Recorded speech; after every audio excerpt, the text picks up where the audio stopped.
Hello friends, કેમ છો? તમને બધાને મારા જય અંબે. તો આજે આપણે બનાવીશું ફ્લાવરના પરોઠા. તો એની માટે આવું ફ્લાવર લઈ લીધું છે.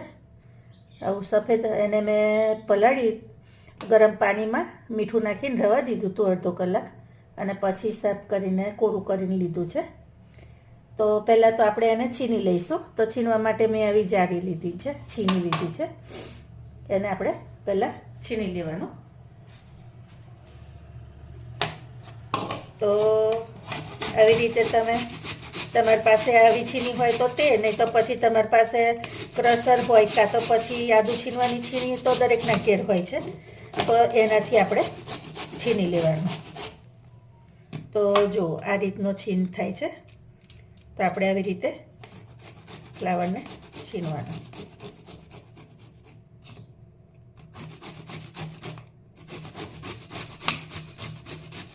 તમે ફ્લાવરના પરોઠા બનાવતા હશો, તો તમે કઈ રીતે બનાવો છો તે પણ કોમેન્ટમાં કહેજો. તો આવી રીતે હું બધા ફ્લાવરને છીની લઈશ. તો ફ્રેન્ડ્સ, જો આવી રીતે બધા ફ્લાવરને એ કરી લેવાનું, છીની લેવાનું. ફ્લાવરના ફાયદા તો તમને ખબર જ હશે કે એ પાચન તંત્ર મજબૂત કરે છે, ફાઈબર એનામાં ભરપૂર હોય છે.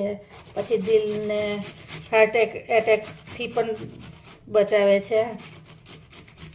પછી આપણા હાડકા માટે પણ ફ્લાવર તો આમ તો બહુ જરૂરી છે. તો બાળકો માટે તો વધારે હેલ્ધી કહેવાય છે ને. તો ફ્લાવર ખાવું વધારે જરૂરી, અને અત્યારે સિઝનેબલ છે. તો કેવું કે તમે લાવીને આના પરોઠા બનાવો, સબ્જી બનાવો, તો બધી રીતે છોકરાઓય ખાય અને તમારા માટે પણ સારું. ફ્લાવરના ગઠ્ઠા ના રહેવા જોઈએ ફ્રેન્ડ્સ, ને તો પછી કેવું કે વણવામાં થોડીક તકલીફ રહેશે. એટલે એવું લાગે ને તો આવા ઝીણા ઝીણા ટુકડા થાય ના તમારથી ઘીસાય ને, તો પછી કેવું કે તમારે કાઢી નાખવાના.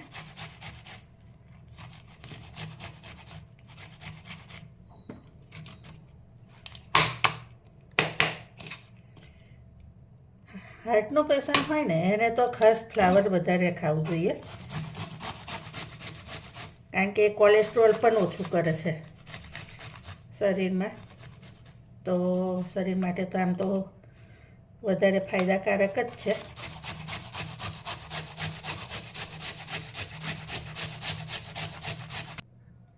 હવે આપણે આમાં મીઠું એડ કરી દેવાનું, એટલે આનો રસ જે હોય ને તે બધો નીકળી જાય. થોડી વાર રહીને એને આપણે નીચવી લઈશું. હવે એને આપણે રવા દઈશું 5 મિનિટ માટે.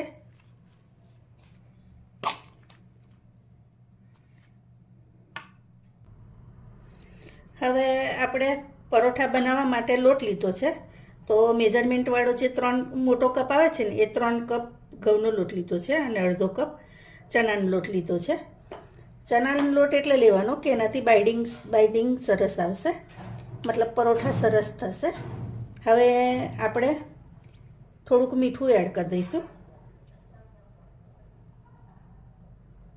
થોડુંક હું આના ફ્લાવરને આપણે નીચવીશું ને એનો રસ લઈ લઈશ થોડોક, એટલે મીઠું ઓછું રાખું છે અત્યારે. અજમો છે એ હાથથી થોડોક ક્રશ કરીને એડ કરી દેવાનું.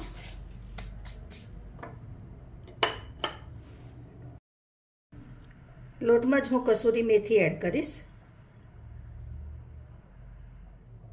એનાથી ફ્લેવર ખૂબ સરસ આવે છે. હવે આપણે થોડુંક તેલ એડ કરી દેવાનું.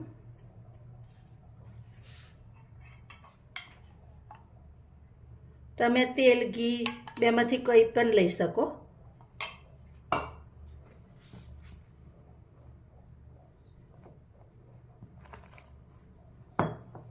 આનો લોટ થોડોક ઢીલો રાખવાનો, જેવું કે તમે રોટલી બનાવો છો ને એ ટાઈપનો.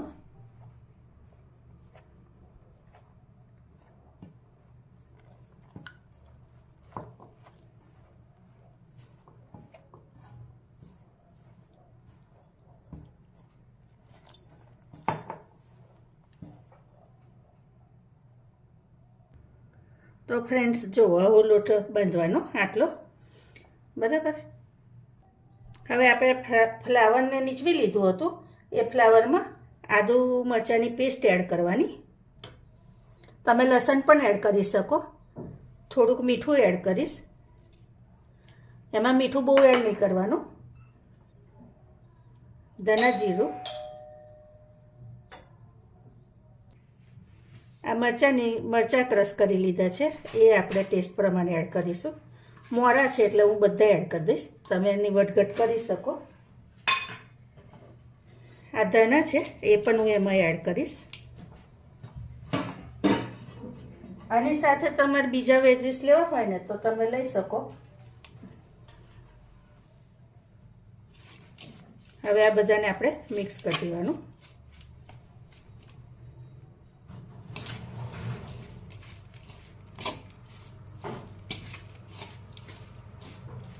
આની જોડે તમે પનીર પણ એડ કરી શકો. તમારા બાળકોને પનીર વધારે ખાવતું હોય તો. કોબીજ છે, કેપ્સિકમ છે, બીટ છે, મૂળા છે, કોમ્બિનેશનમાં તો કોઈ પણ ચાલે આની જોડે, પણ ફિલહાલ હું ખાલી ફ્લાવરના જ બનાવું છું.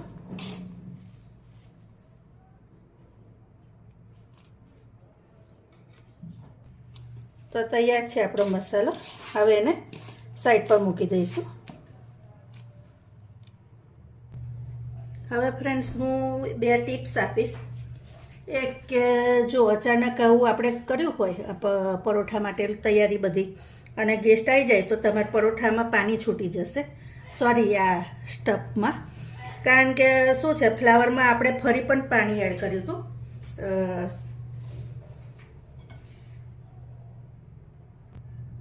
સોરી, બોલવામાં ભૂલ થાય તો સોરી, કે પાણી નહીં, મીઠું એડ કર્યું હતું.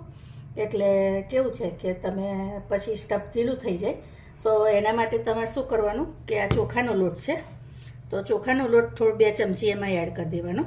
તો તમારું સ્ટફિંગ આવી રીતનું થઈ જશે. જોયું મેં એમાં 2 ચમચી એડ કરી દીધું છે. અને જ્યારે પરોઠા બનાવો ને તો પરોઠા માટે પણ, અટામણ માટે પણ તમારે ચોખાનો જ લોટ લેવાનો. તો તમારા પરોઠા એકદમ સોફ્ટ ને ક્રિસ્પી થશે. તો મેં અત્યારે આવી રીતે લઈ લીધો છે લોટ. હવે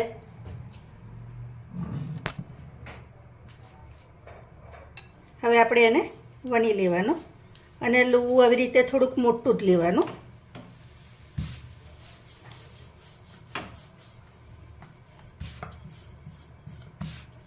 અને આવી રીતે ધાર ખાસ વણવાની, વચ્ચેથી થોડુંક જાડું રાખવાનું. તો આવી રીતે પરોઠું બનાવી દેવાનું.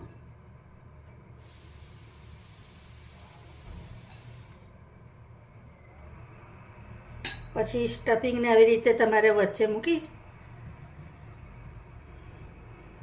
અને આવી રીતે એને બંધ કરી દેવાનું.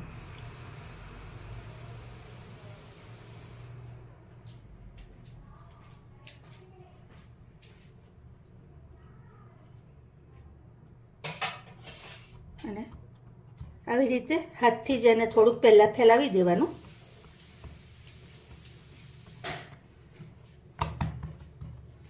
અને પછી એમાં ચોખાના લોટમાં ફરી ડીપ કરી દેવાનું આપણે આવી રીતે.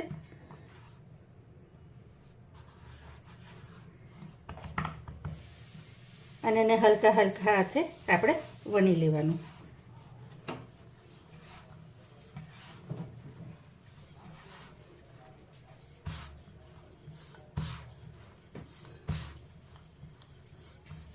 તમે હવે આ ટિપ્સ અપનાવશો ને તો તમારા પરોઠા એકદમ કમ્પ્લીટ થશે, બિલકુલ ફાટે પણ નહીં અને કંઈ પ્રોબ્લેમ પણ નહીં આવે એમાં. આવી રીતે હલકા હલકા હાથે તમારે વણી લેવાના.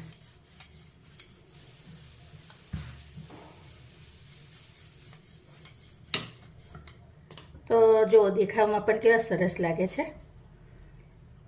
હવે આપણે એને શેકી લઈશું. હવે આ નોનસ્ટિક લેવાની આપણે, એમાં તેલ એડ કરી દેવાનું અને પરોઠાને આવી રીતે મૂકી દેવાનું. હવે આપણે એને ફેરવી લેવાનું અને પછી ફૂલ કરી દેવાનો ગેસ. હવે આપણે તેલ એડ કરી દેવાનું. તો તેલ કેવું તમને ફાવે એ રીતે તેલ, ઘી, બટર બધું એડ કરી દેવાનું અને આવી રીતે આપણે તેને શેકી લેવાનો.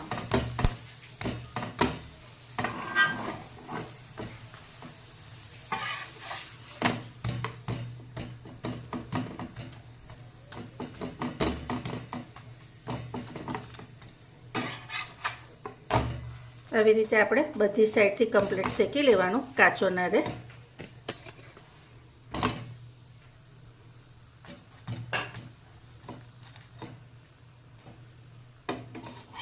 આપણે હવે એને કાઢી લઈશું.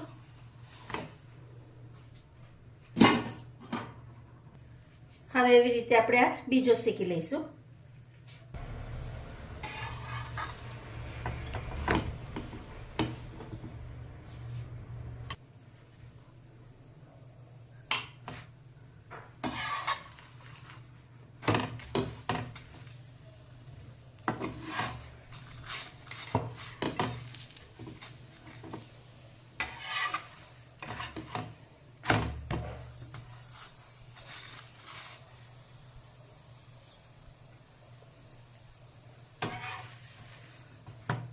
હવે જે સાઈડથી કાચો લાગે ને એ સાઈડે આપણે થોડાક દબાવીને એને ફૂલવી લેવાના.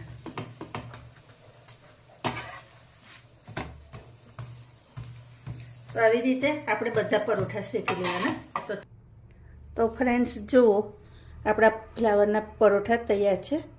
એની સાથે તીખી ચટણી, ધાણાવાળી અને આંબા હળદરનું આથેલું સલાડ મૂક્યું છે. ચાની સાથે પણ ખાઈ શકો, દહીં સાથે પણ ખાઈ શકો. મારી રેસીપી તમને કેવી લાગે છે એ પણ ખાસ કહેજો. લાઇક, શેર, સબસ્ક્રાઈબ તો ખાસ જ કરજો અને તમારા ફેમિલી મેમ્બર જોડે મારી રેસીપી શેર કરજો.